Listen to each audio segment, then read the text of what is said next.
Hi friends, we are in our second week of virtual story time. I'm going to read you The Little Red Hen and the Passover Matzah by Leslie Kimmelman. The year was passing. The little red hen could feel the change of the seasons in the tips of her tail feathers. She could smell it in the barnyard air. She could see it on her calendar.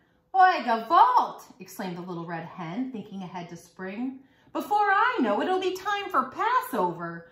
I will need some matzah for my Seder dinner, and that begins with some grains of wheat."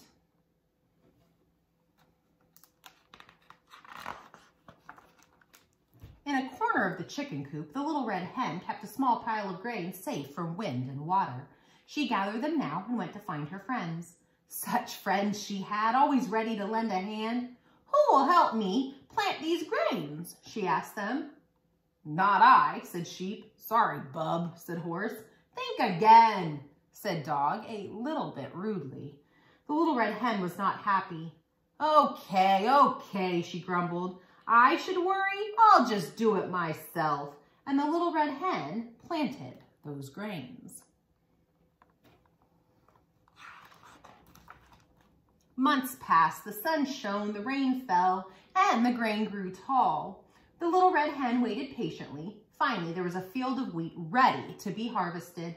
The little red hen went to find her friends. This time, she was sure they'd lend a hand. "Who will help me cut the wheat?" she asked. "Not I," said sheep. "Sorry, bub," said horse. "Think again," said dog, a little bit rudely. "We're your friends, not your servants." The little red hen was definitely not happy. "Friends, schmens," she muttered. "I'll just do it myself." And the little red hen cut the wheat.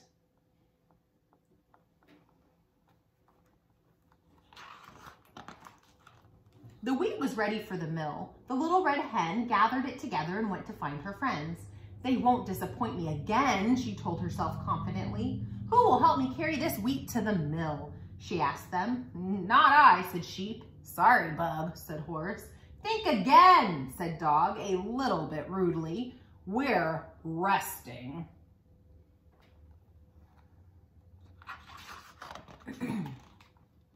The little red hen was really not happy this time. "I should live so long," she kvetched, "to see this bunch of lazy no-good-nicks put in an honest day's work. I'll just do it myself." The little red hen took the wheat to a special Passover mill, where a miller ground it into flour. Then she schlepped that flour back home in a big heavy sack, clucking to herself all the way.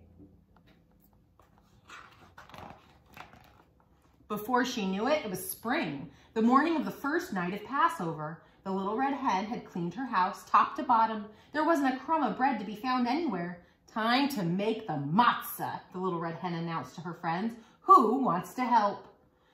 "Everyone deserves a second or fourth chance," she reminded herself. But what do you think the little red hen heard?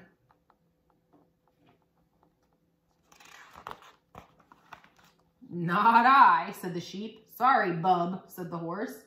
"Ha ha," laughed the dog more than a little bit rudely. "Think again." The little red hen was not happy. She was not surprised either.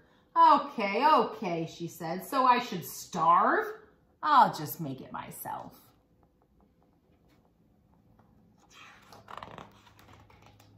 The little red hen washed up carefully. She put a big bowl on the kitchen table. Then she set her timer. According to Jewish law, Passover matzah had to be finished in just 18 minutes. The little red hen mixed the flour and water quickly. She kneaded it quickly. She rolled it out nice and flat quickly. She pricked it all over prickly. She put it in the oven to bake.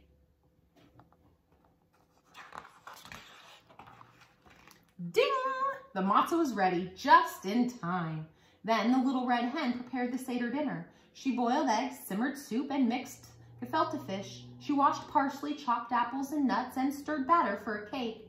Finally, she set the table, putting a beautiful Passover Haggadah at each place and an extra chair for Elijah the prophet, should he come, God willing.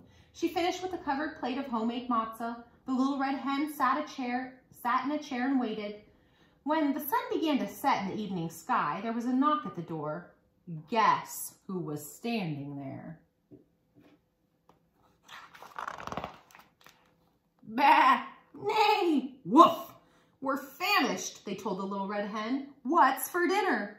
You've got to be kidding, scolded the little red hen. What chutzpah! You didn't help me plant the grains when I asked you. You didn't help me harvest the wheat or carry it to the mill or take it back home again. You didn't even help me bake the matzah. So tell me, why should I share my Seder with the likes of you?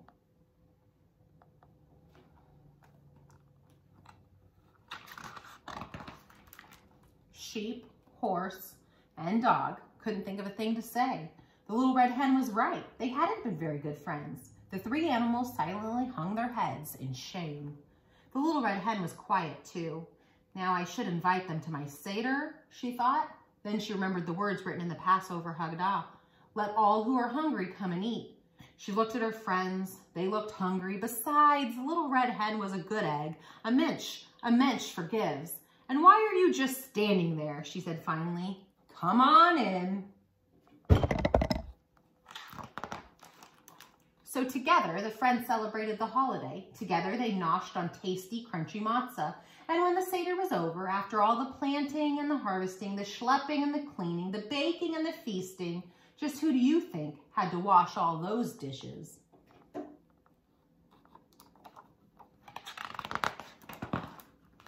Not I, said the little red hen.